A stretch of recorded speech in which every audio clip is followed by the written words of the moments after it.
Vlad the Impaler, Genghis Khan, Henry VIII. Why am I only naming bad guys? I don't know. Elizabeth I. That's not much better. Hey everybody, I am Para and welcome to another video. Today I found it a little bit ago actually, but I found an article and I wanted to look. Hello baby, come on then. Good girl. And I wanted to read it to you and look at it together and have a bit of a discussion. I tried to script a video on it and it was just becoming very the same, I guess. So I thought we'd just blind react to it and just have a chat. It's on ghosts, obviously. It's called Schrödinger's Ghost, Between Science and Spirits, A Journey Through Haunted Logic. So I thought that would be cool to check out.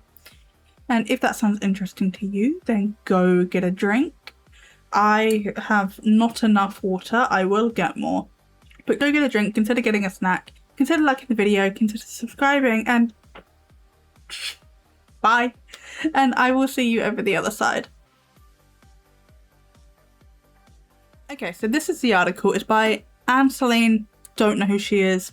On the fence as to whether I care, but she had some good thoughts. So, A Rational Mind's Guide to Uneasy Nights. Between Science and Spirits, A Journey Through Haunted Logic. The feeling you can't explain. Let me start here. I believe in the paranormal. Me too. I also believe in psychology, physics, and the incredible ability of our human brains to scare the absolute hell out of us with nothing but darkness and imagination. Same here.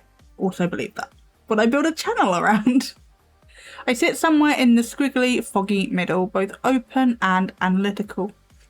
Me too. Which is why I joke that the paranormal for me is like Schrödinger's ghost. Until I fully examine the situation, it's both haunted and not haunted at the same time. The ghost is real, and it's me. And I did an interesting video on the haunted self. It's in one of my more recent mega cuts as well. But it was this concept of, are the living ghosts in a way? Is it just our mind? Is it us projecting? Is there something else? Is it residual energy coming out of us from trapped emotion or whatever? I don't know.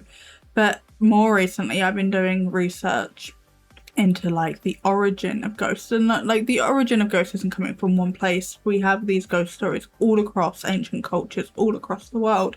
It is everywhere.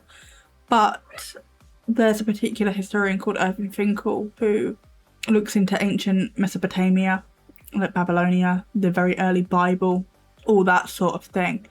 And he has written a book called The First Ghost. It's very heavy and a bit dry because it's a history book, but it's interesting and I'm getting through that. He's also been on a couple of podcasts which I have listened to as well. But it's really interesting because there's a concept of time is just, I don't know, a ball, I don't know.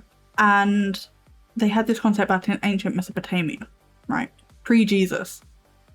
And it was, when you were alive, you are just plopped in this point in time. And then when you are not alive, when you're dead, you are in the continuum. You are, their word for the past and their word for the future, from what Irving was saying, was the same word. So it was just you were either on Earth or you weren't.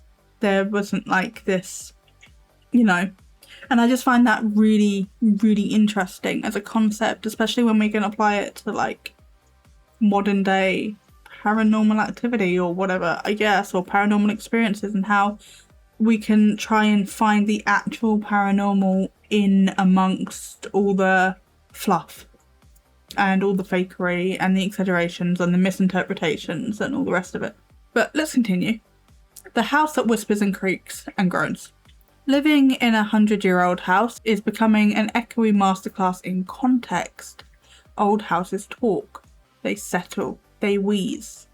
They also clang, bang, you got the old plumbing, the pipes, the creaky floorboards, the warped stairs. Even the, it goes on to say, I've just realised, but even the psychology of architecture, they didn't have a concept of that when they built houses. So some of these houses can feel really disjointed, or they were built at different times, so the newer section is warmer and more sturdy or whatever, and then the older section is it's got single pane glass and it's drafty, and then you get like that juxtaposition of walking through the different parts of the house and it just feels odd, and you get like that dread feeling, or the layout's not quite right, it's a really dodgy layout which then throws you off, or the floor is ever so slightly tilted, not enough for you to visually see or notice, but enough to like warp your brain out.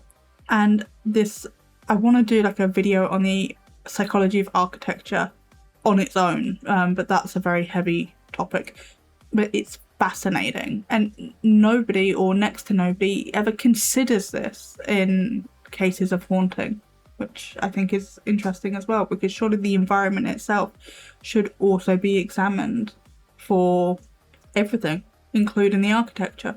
But anyway, and most intriguingly, they carry sound in ways you don't expect. I've learnt that a whisper from someone walking their dog outside can travel through old window panes and land upstairs like someone is breathing just behind the door. That would be creepy as shit. Not gonna lie. At first you think it's a presence, but then you realise it's architecture. And that realisation is both grounding and fascinating. Agree. Hard agree. The same goes for the wiring. This place still has remnants of knob and tube electrical systems.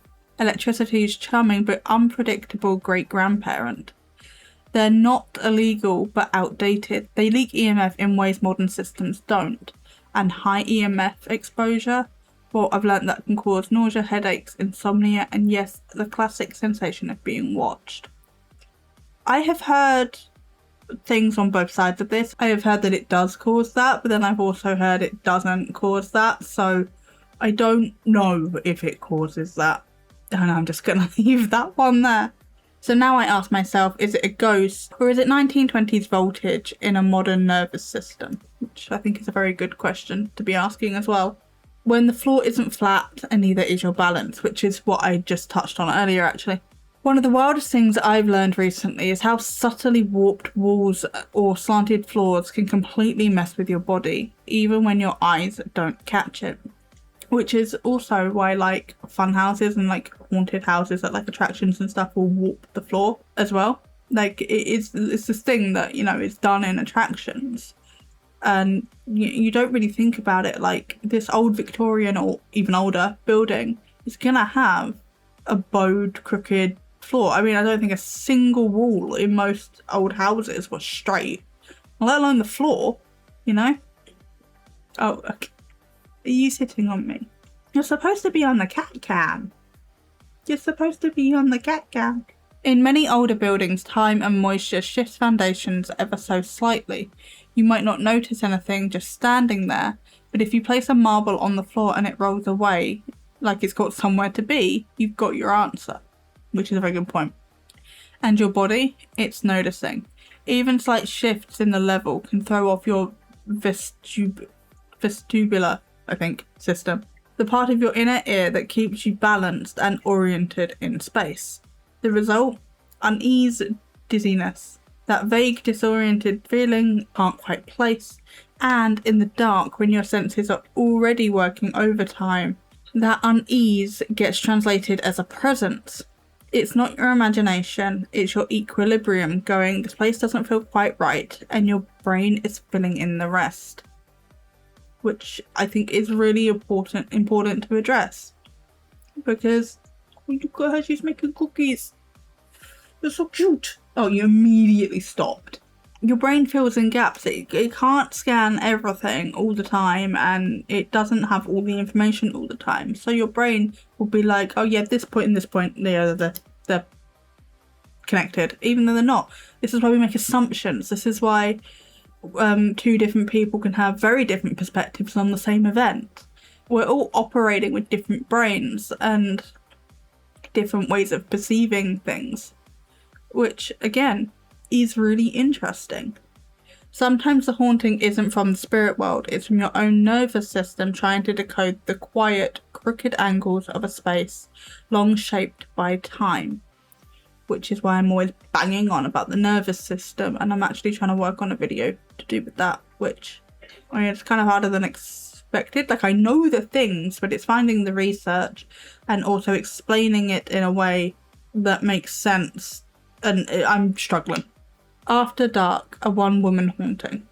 I've noticed that most of my fear doesn't show up during the day. It waits for the quiet of night, when the shadows stretch long and the world goes still, and I can't see who or what might be outside. I absolutely hate looking outside at night. We'll do it, but don't like doing it. I'm always convinced like there's this creepy child just gonna be standing there staring at me through the window, or, you know, your classic horror movie shit. Dislike. But that's part of the point, isn't it? We are scared of what's in the dark, back from when it was bears and lions and other shit that would eat you. Wolves, you know? We are primed to be scared of the dark because of our ancestors. And now we're all living inside and are, you know, safe, relatively. It shows up in other ways, like being scared of the campfire stories that we used to tell and all that sort of stuff. It took me time to realise that I'm not afraid of spirits, I'm afraid of people, vulnerability, and not knowing what's around me. The haunting I feel is often self-authored, built from memory, caution, and the ancient human instinct to guard the cave door once the sun goes down, which is basically what I just said. And that's not just psychological, it's actually kind of beautiful that our brains are still trying to protect us, even in the absence of threat. Yeah, because our brains are very, very, very, very slow at evolving. I have this conversation with my psychologist probably more than you would think. So, you know, when you've got anxiety because you need to send an email, your brain is like perceiving danger of like, oh my god, you're gonna get eaten by a bear. And you're like, no dude, it's just Keith from accounting, let me send this email, it's fine. But you're still like, if you have anxiety and, you know, yes, you're very cute. Yeah, it's hard. And reprogramming that and rewriting that is so difficult because our brain is still operating as if we are still hunting and gathering and, you know, all that sort of thing. It needs time to catch up. But how much time? I don't know. I'm not a neurologist or whatever, whoever is in charge of that. I know neurology is brain stuff. Sometimes a haunting is a flare from within, not without. And understanding that gives me language for the tension I feel. It also helps me not blame everything on the paranormal, just some things, which I think is a very healthy and reasonable spot to be looking at it from. The power and purpose of belief. I watched an old film, Inherit the Wind, yesterday. In fact, it was the first movie we watched in our new home. What struck me wasn't the legal battle or the science versus faith debate. I'm going to be honest, I have not seen this film. It was how belief for so many people becomes a lifeline, and that's not a bad thing. I agree, that's not a bad thing, and I can see why it becomes a lifeline. Like, death is such an unknown, and humans don't deal very well in unknowns. We like circular loops and closure and to know things because knowledge is safety, right? And what is known, what is repeatable is safe. And I think, you know, we cling to these beliefs and everything because it is a safety net in what is inevitably unknown. And it's beautiful in a way. It's just when it becomes problematic and unhealthy that it becomes a problem. You know, when people get too stringently entrenched in their beliefs and then they're screaming at random YouTubers because we called a fake ghost fake, or they're giving all their money away to a medium who's just like scamming the living shit out of them, or, you know, whatever it is. So there is a beauty in it, but there's also a danger, and, you know, that's what I and people like me try to draw attention to, is that danger. And we try to help some of those people. We can't help everybody, but, you know, we can help the ones that are receptive to it, even if that takes time. Belief gives us shape when the world feels chaotic. It gives meaning to moments we can't explain. It links us to others, to stories, to lineage. Whether the belief is in God, ghosts, energy, logic, or some evolving mix of it all, belief grounds us. But belief can also be fluid. It can evolve. It can stretch to hold doubt without breaking. That is true. I don't think we need to dismantle belief to grow. I think we need to be brave enough to let it change, to let it get smarter, more inclusive, more open. I agree. No, I agree. Because, like, you can change your beliefs, right? I went from somebody, I was raised Christian, that didn't work out too well for me. Not like how I was treated because of it, but like the faith itself. I tried so hard to be a good Christian. Absolutely not for me. And then I stumbled into like the world of paganism and spirituality and all of that, and I just became entrenched. And then I just became entrenched in it, and I was very maladaptive with it. It got used against me in some ways, and it became everything that I was, and I was also very scared of it. I was scared of, you know, demons and all this sort of stuff. And I think I have grown a lot within that time because I have been able to essentially dismiss a lot of that, and I can... You are up and down today. And I can, you know, see why I thought what I thought at that point in time, and I have also allowed my beliefs to evolve with me as a person.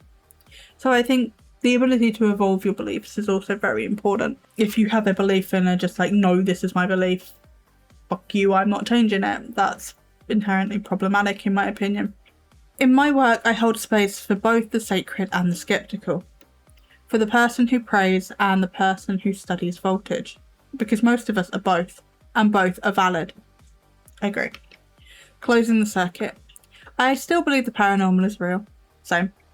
I still believe in energy, intuition, and that deep intuitive knowing that there's more going on than we can measure. Same. I don't think like every psychic medium is fake, blah blah blah blah blah. I went through a phase of being like that, but while I think that this is a thing that can happen, we do have good intuition, but I think it's psychological. I don't think it is spiritual necessarily. I'm open to that, but I don't think it's spiritual. I have had experiences of knowing shit I had absolutely no right knowing. I can't explain how I knew it. I just did. And, you know, I can be fairly intuitive when I want to be.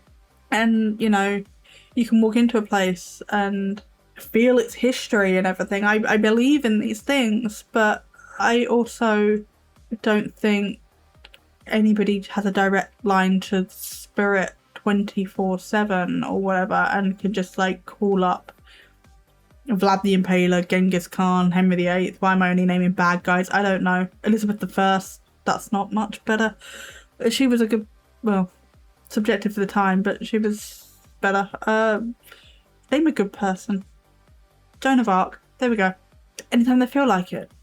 I think there's got to be more nuance to it than that. Otherwise, these things could be testable and they could be repeatable, and they're not.